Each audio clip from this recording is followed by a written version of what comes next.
Hello everyone. So recently हमने एक series start की थी जिसमें हम पीजीटी ज्योग्राफी को टारगेट कर रहे हैं और इस सीरीज में हम most important previous year questions को डिस्कस कर रहे हैं। और ये जो पेपर है हमारा वो एस्टेट लेवल 3 पीजीटी ज्योग्राफी का है। और लास्ट क्लास में हमने क्वेश्चन नंबर 140 तक डिस्कस कर लिया था। इस क्लास में हम नेक्स्ट क्वेश्चंस को डिस्कस करेंगे। देखिए, जो ये क्वेश्चंस है वो आपको काफी हेल्प करेंगे जो भी आपके एग्जाम्स हैं, रिसेंटली एग्जाम्स लाइक आपके आरपीएससी ग्रेड 1 2 3 या फिर आपका रेलवे टीचिंग एग्जाम्स है या आपके केवीएस है या D triple S B exams हैं। तो उनमें ये काफी आपको हेल्प करेंगे और एग्जाम पॉइंट ऑफ व्यू से काफी इंपॉर्टेंट क्वेश्चंस हैं ये। तो चलिए स्टार्ट करते हैं ज्यादा टाइम वेस्ट ना करते हुए। टोटल नंबर ऑफ क्वेश्चंस हम 10 ही डिस्कस करेंगे, टोटल नंबर ऑफ 10 ही रहेंगे। लेकिन देखिए, हर एक क्वेश्चन के पीछे एक अच्छा खासा कॉन्सेप्ट है, तो उसको समझने की हम ट्राई करते हैं। तो क्वेश्चन नंबर 141 क्या बोल रहे हैं? The frequency of tropical tide on tropic of cancer comes is synodic month. तो देखिए, आपको यहाँ पे सबसे पहले क्या समझना है, फर्स्ट ऑफ ऑल ये सिनेडिक मंथ समझना है कि ये जो सिनेडिक मंथ है वो क्या होता है। तो देखिए, सिनेडिक मंथ समझने के लिए आप लोगों को क्या समझना है, एक तो सोलर मंथ होता है, ठीक है। दूसरा आप लोगों का लूनार मंथ होता है। क्या होता है? Lunar month. अब आपको पता है कि अर्थ की एस्ट्रोनॉमिकल मूवमेंट्स होती है। अब एस्ट्रोनॉमिकल मूवमेंट क्या, कि अर्थ अपने एक्सिस पे भी रोटेट करती है और सन के अराउंड भी रोटेट करती है, ठीक है। और इसमें आपको यह भी समझना है कि अर्थ का एक सैटेलाइट है जो कि मून है, वो अर्थ के अराउंड क्या करता है? रोटेट करता है। अब मान लो कि इस पॉइंट पे अर्थ के सामने क्या है? मून है, और यहाँ पे क्या है? सन है। तो मान लो कि इस एक ही सिंगल पर्टिकुलर लाइन में इस तरह से सन, मून और अर्थ है, इसको बोलते हैं न्यू मून, ठीक है। अब इस न्यू मून में आपको यह समझना है कि अर्थ क्या कर रही है? सन के अराउंड भी रोटेट कर रही है। अब दूसरे इसी एंगल पे आने में जो मून को टाइम लगा है वो आपका क्या है? वो आपका सिनेडिक मंथ है, ठीक है। तो ये दो तरह के मंथ होते हैं, मैं बता देता हूं आपको। एक तो सीडल मंथ होता है और आपका एक सिनेडिक मंथ होता है, ठीक है। और जो सीडल मंथ है वो आपका कितने टाइम का होता है? तो होता है 27.322 डेज का। और जो सिनेडिक मंथ है वो कितने का होता है? तो 29.53 डेज का, ठीक है। तो ऑलमोस्ट ऐसा मान लो 29 डेज। अब ये पूछ रहा है कि उस टाइम पे कि जो टाइड्स हैं ट्रॉपिक ऑफ कैंसर पे कितने टाइम आते हैं? तो आंसर हमारा 2 टाइम्स। क्या है आंसर हमारा? 2 टाइम्स, ठीक है। और टाइड कैसे आते हैं? तो जनरली जो टाइड्स आते हैं वो सन और मून के ग्रेविटेशनल फोर्स के कारण आते हैं, जिसमें क्या होता है कि जो भी हमारी ओशन बॉडी है उसका जो पानी है, उसका जो वाटर बॉडी है, वो ऊपर की ओर भी जाता है और नीचे भी गिरता है, जिसको जवार और बाटा बोलते हैं। पानी के उठने को हम जवार बोलते हैं और नीचे गिरने को बाटा बोलते हैं, ठीक है। तो आई होप ये सिनेडिक मंथ और जो आपका सीटल मंथ है वो आपको समझ में आया होगा। और क्वेश्चन नंबर 141 का राइट आंसर है 2 टाइम। उसके बाद नेक्स्ट है हमारा, the mobility transition theory was formulated by. तो जो मोबिलिटी ट्रांजिशन थ्योरी है वो किसने दी थी? तो विल्बर जेलेंस्की। क्या है? विल्बर जेलेंस्की, ठीक है। पूरा नाम विल्बर जेलेंस्की है। और ये कब दी थी? तो 1971 में दी थी। कब दी थी? 1971। अब इस थ्योरी में क्या बताया था? देखो, इस थ्योरी में लगभग टोटल नंबर ऑफ 5 स्टेप्स हैं और 5 स्टेप्स में ये बताया था कि जो माइग्रेशन है वो किस तरह से इंपैक्ट होती है डेमोग्राफिक चेंजेस के कारण, ठीक है। ज्यादा डिटेल में नहीं समझना है आपको, बस इतना समझना है कि जो मोबिलिटी ट्रांजिशन थ्योरी है, टोटल नंबर ऑफ स्टेजेस कितने हैं? 5 है, और माइग्रेशन पे क्या इंपैक्ट आता है वो थ्योरी में इन्होंने बताया था। देखिए, जो इस तरह की थ्योरी है उससे काफी क्वेश्चन हमें देखने को मिलते हैं, लाइक जैसे आपका डेमोग्राफिक ट्रांजिशन थ्योरी है और आपका मोबिलिटी ट्रांजिशन थ्योरी है। तो यहां से डायरेक्टली फैक्चुअल क्वेश्चन भी आ जाते हैं। तो आपको इस थ्योरी के जो भी जिन्होंने थ्योरी को इलैबोरेट किया है उसका नाम आपको जरूर पता होना चाहिए। तो ये आंसर है आपका विल्बर जेलेंस्की। तो क्वेश्चन नंबर 142 का राइट आंसर है जेलेंस्की। अच्छा, क्वेश्चन नंबर 143 है, the aurora australis phenomena take place. अब फर्स्ट ऑफ ऑल आप लोगों को ये फेनोमेना समझना है। तो फेनोमेना कुछ इस तरह से, मान लो कि हमारा अर्थ है और आपको पता है कि ग्रेविटेशन फोर्स के कारण अर्थ के ऊपर क्या है? एक अपना एटमॉस्फेयर है, और ये हमारा सन है। तो सन से क्या आती है? रेडिएशंस आती हैं। किस फॉर्म में आती हैं? तो SWR फॉर्म में आती हैं। अब आप कहोगे सर SWR फॉर्म क्या है?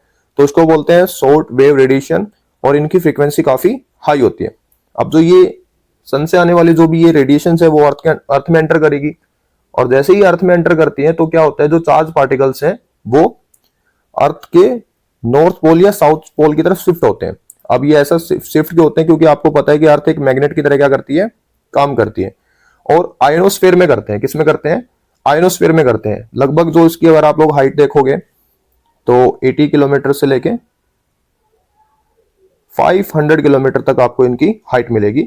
और एक ऐसा फेनोमेना तैयार होता है जिससे आपको लाइट्स देखने को मिलेंगी, डिफरेंट कलर्स की लाइट्स। ठीक है, तो कौन से स्फीयर में है? आंसर वैसे मैंने बता दिया है, आयनोस्फीयर। अच्छा, दो तरह के फेनोमेना है, नाम दो है इनके, मतलब मींस फेनोमेना एक है ऑरोरा ऑस्ट्रेलिस है, जो कि आपके किस साइड में होता है, अगर क्वेश्चन ये पूछ लिया जाए तो किस साइड में होगा, सो साउथ साइड में होगा। और दूसरा ऑरोरा बोरेलिस है, वो किस साइड में होगा, अगर ऑरोरा बोरेलिस यहाँ पे पूछ लिया जाए तो किस में बताओगे आप? आंसर नॉर्थ साइड में। ठीक है, आई होप ये आपको समझ में आया होगा। तो क्वेश्चन नंबर 143 का राइट आंसर क्या है? आयनोस्फीयर।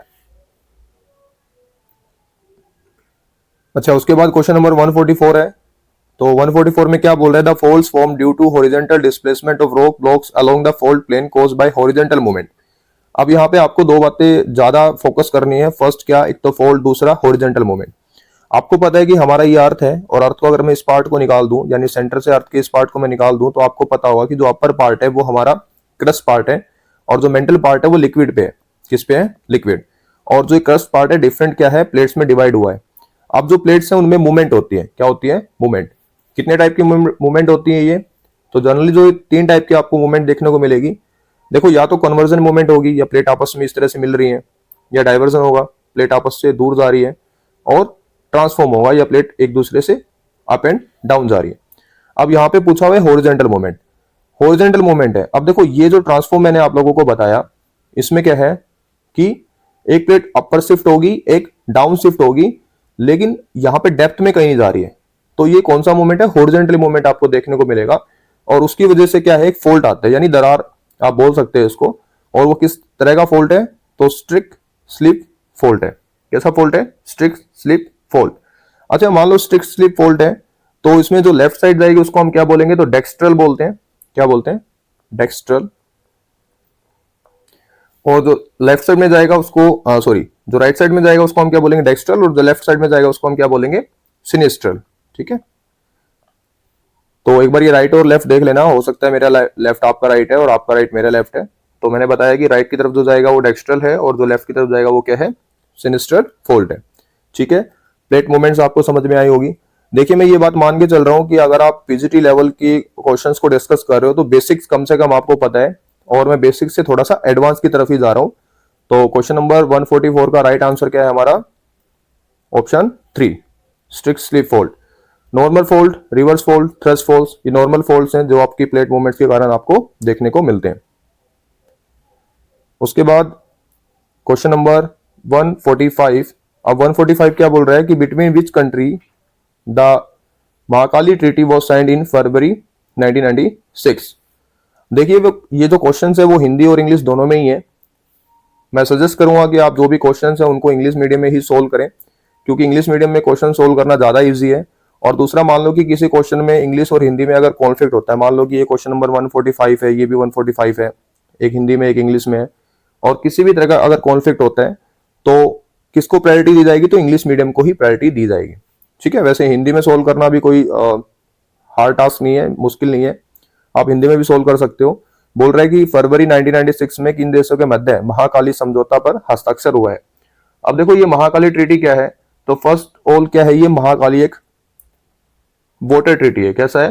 वाटर रिवर प्रोजेक्ट है। और कितनी हाइट पे ये? तो लगभग 3,500 या 3600 मीटर के आसपास क्या है इनकी हाइट है। कौन से ग्लेशियर से निकलती है? तो ये काली ग्लेशियर नियर कैलाश मानसरोवर के आसपास ही निकलती है, और किस स्टेट में है? तो ये उत्तराखंड में है। किसमें है ये? उत्तराखंड में। तो ये पूछ रहा है किस किस के बीच में हुई है ये? तो आंसर है इंडिया और नेपाल। किसमें? इंडिया और नेपाल के बीच में ये ट्रीटी हुई है। ठीक है, अच्छा, मान लो कि अगर किसी दो कंट्री के बीच में अगर कोई वाटर डिस्प्यूट है तो यहाँ पे इंटरमीडिएटरी रोल प्ले कौन करता है? मैं क्या बोल रहा हूँ कि मान लो कि दो कंट्री हैं और किसी रिवर के ऊपर अगर कोई डिस्प्यूट होता है तो उसमें इंटरमीडिएटरी का काम कौन करता है? मीन्स वहां पे जस्टिस कौन करता है? तो ये ट्रीटी जो रहती है वो वर्ल्ड बैंक कराता है। कौन कराता है? World bank. आप कहोगे सर बैंक का यहाँ पे क्या रोल है? भाई बैंक का ही रोल है यहाँ पे, और वर्ल्ड बैंक ही इस तरह की ट्रीटी को इंटरमीडिएट करता है। उसके बाद है ये question number 146। The Sukinda valley is known for the production of which mineral. First of आपके लिए क्वेश्चन की जो ये वैली है वो कहाँ पे है? तो आप आंसर करोगे जो ये वैली है कहाँ है? उड़ीसा में। कहाँ है? उड़ीसा। किसके लिए फेमस है? तो ये क्रोमोमाइट मिनरल यहाँ पे मिलता है। कौन सा मिनरल मिलता है? क्रोमोमाइट। यानी इंडिया का कितने परसेंट क्रोमोमाइट यहाँ पे है? तो 98%। ठीक है, हालांकि ऑप्शन में है नहीं। टंगस्टन है, निकल है, बॉक्साइट है, पायरेट है। तो किसके लिए है ये? अकॉर्डिंग टू क्वेश्चन तो निकल है। देखिए कई बार ऐसा होता है कि क्वेश्चन हमें ऑप्शंस के अकॉर्डिंग सोल्व करना होता है। जैसे मैंने बोल दिया कि सुगंडा वैली का है, तो आंसर उड़ीसा है। कौन सा मिनरल ज्यादा मिलता है? क्रोमोमाइट मिलता है, लेकिन क्रोमोमाइट तो यहाँ पे है नहीं। तो आप आंसर क्या करोगे? आंसर मोस्ट अप्रोप्रिएट आंसर कौन सा है हमारा? निकल है। तो 146 का राइट आंसर क्या है? निकल। ठीक है, फैक्चुअल क्वेश्चन है, ज्यादा इसमें कॉन्सेप्ट है नहीं। ह्यूमन ज्योग्राफी का पार्ट है, इकोनॉमिक ज्योग्राफी का पार्ट है, आपको ये फैक्चुअल क्वेश्चन ही याद रखना पड़ेगा। तो उड़ीसा है आंसर, निकल। ठीक है, ये कॉन्सेप्चुअल क्वेश्चन है 147। अब यहां पे क्या बोल रहे हैं कि which of the following is not a catastrophic theory of origin. अब जो थ्योरी है वो क्या है, यानी हिंदी में देखते हैं। पृथ्वी की उत्पत्ति संबंधी निम्नलिखित में से कौन सा सिद्धांत प्रलयवादिता पर आधारित सिद्धांत नहीं है? अब देखो प्रलयवादिता क्या है? ये प्रलयवादिता तो कुछ इस तरह से है कि देखो जो भी सडन इवेंट्स है, और सडन इवेंट से अगर अर्थ का ओरिजिन हुआ है, मैं क्या बोल रहा हूं कि कोई भी सडन इवेंट है। सडन इवेंट कैसे आप कहोगे? सडन और violent event, like asteroid impact है, कोई ब्लास्ट है, तो ऐसे जो इवेंट है वो किस में आएंगे? कैटास्ट्रोफिक में आएंगे। और यहाँ पे बोल रहे हैं कि उनके अकॉर्डिंग जो पृथ्वी की उत्पत्ति यानी ओरिजिन ऑफ अर्थ है ना, आप लोगों को पता है कि ओरिजिन ऑफ अर्थ में टोटल नंबर ऑफ जो थियरीज हैं स्टैंडर्ड बुक्स में आपको कितनी मिलेंगी? 15 मिलेंगी। और आज के टाइम पे सबसे जो मोस्ट अप्रोप्रिएट थ्योरी हम लोग जो मानते हैं वो बिग बैंग थ्योरी है। कौन सी है? Big bang theory. Different theories है, और पूछ रहा है कि कैटास्ट्रोफिक इवेंट में कौन सी थ्योरी नहीं आती है। तो प्लेनेटेसिमल हाइपोथेसिस ये भी आती है, और आपकी टाइडल हाइपोथेसिस भी आती है, नोवा स्टार हाइपोथेसिस भी आती है, नेबुलर हाइपोथेसिस नहीं आती। क्या नहीं आती है? Nebular hypothesis. अब आप कहोगे सर ये नेबुलर हाइपोथेसिस क्या है? तो देखिए फर्स्ट ऑफ ऑल जो नेबुलर हाइपोथेसिस है वो कब इसको इलोबरेट किया था? तो 1796 में किया था। इसमें क्या था कि इसमें बताया गया था कि जो सोलर सिस्टम है वो फॉर्म हुआ है एक रोटेशन क्लाउड से। एक क्लम्प ऑफ क्लाउड था, गैस का एक बड़ा सा आप क्लाउड मान सकते हो, और धीरे धीरे उसमें जो पार्टिकल्स हैं वो डेंस होना स्टार्ट हुए, और क्या बन गए? अपने अर्थ और इस तरह के प्लैनेट्स बन गए।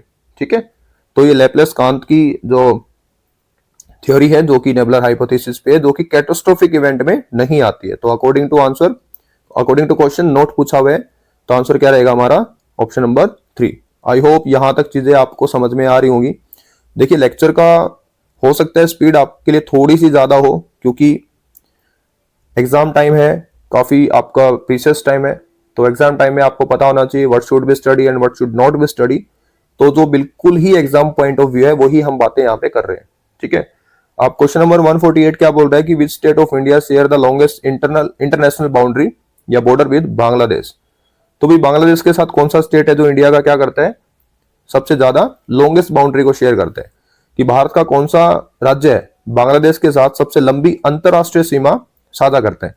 तो फर्स्ट ऑफ ऑल मेरे को बताइए कि इनमें से कौन सा स्टेट है जो बांग्लादेश के साथ अपनी बाउंड्री को शेयर नहीं करता है? तो सारे ही करते हैं, मेघालय भी करता है, वेस्ट बंगाल भी करता है, त्रिपुरा भी करता है, मिजोरम भी करता है। तो इसमें से ज्यादा कौन करता है? तो देखिए जो मेघालय करता है वो 443 किलोमीटर के आसपास करते हैं।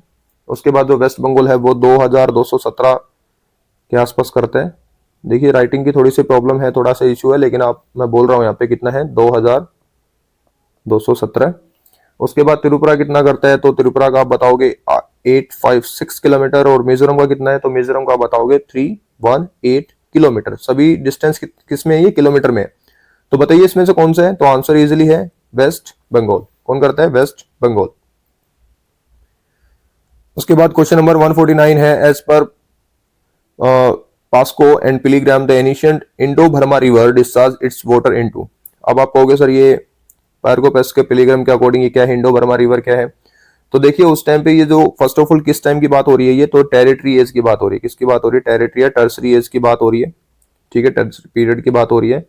और उस टाइम पे जो इंडो बर्मा रिवर है वो किस तरफ अपना वाटर डिस्चार्ज करते थे? जैसे आज भी करते हैं, जैसे गंगा और आपका जो ब्रह्मपुत्र रिवर है वो कहाँ वाटर डिस्चार्ज करती है? तो बे ऑफ बंगाल में करती है। अच्छा, बे ऑफ बंगाल में कौन सा डेल्टा है? तो आप आंसर करोगे कौन सा है? सुंदरबन डेल्टा। अब सुंदरबन डेल्टा है, आपको पता है कि जो रिवर है, रिवर की स्टेजेस होती हैं, जैसे इनिशियल स्टेज है, मैच्योर स्टेज है और ओल्ड स्टेज है। तो जो रिवर है वो किस स्टेज में डेल्टा बनाती है? तो आपको आंसर करना है ओल्ड स्टेज में। किसमें? ओल्ड स्टेज में। और जो डेल्टा बनता है आप देखना इंडिया के मैप में ऑलमोस्ट ट्रायंगल शेप का बनता है। किस शेप में बनता है? Almost triangle. ठीक है, तो क्वेश्चन नंबर 149 का राइट आंसर क्या है? बे ऑफ बंगाल। उसके बाद question number 150, the east African rift valley is an example of. अच्छा, किस तरह की एग्जाम्पल है? तो मैं आंसर बता देता हूं आपको। Continental diversion plate boundary. जैसे आपको मैंने बताया था कि प्लेट्स की मूवमेंट होती है, या तो प्लेट्स में आपको कन्वर्जन देखने को मिलेगा, ठीक है, या फिर क्या देखने को मिलेगा?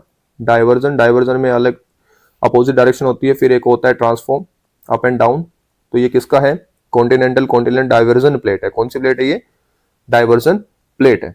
ठीक है, डाइवर्जन किस किस के बीच में हुआ? तो एक तो प्लेट आपकी थी न्यूबन प्लेट जो वेस्ट से आई थी, और आपकी सोमालियन प्लेट। कौन सी? Somalian plate. ठीक है, और इस वैली की टोटल जो लेंथ है वो कितनी है? तो लगभग 6000 किलोमीटर। तो राइट आंसर क्या है आपका क्वेश्चन नंबर 150 का? Option number 4। तो ये हमारा कंप्लीट पेपर सोल्व होता है। इसके बाद जो भी हमारी नेक्स्ट क्लास होगी उसमें हम DSSB का जो प्रीवियस ईयर क्वेश्चन पेपर है उसको हम डिस्कस करेंगे, और स्पेशल ज्योग्राफी पार्ट को ही हम लोग डील कर रहे होंगे। और अगर आपको लेक्चर इंफॉर्मेटिव लगता है तो आप अपने फ्रेंड्स के साथ शेयर कर लेना। और अगर इफ कोई डाउट है तो आप मेरे से कमेंट सेक्शन में पूछ सकते हो। और आज के लिए सिर्फ हम इतना रखते हैं। Bye and have a nice day.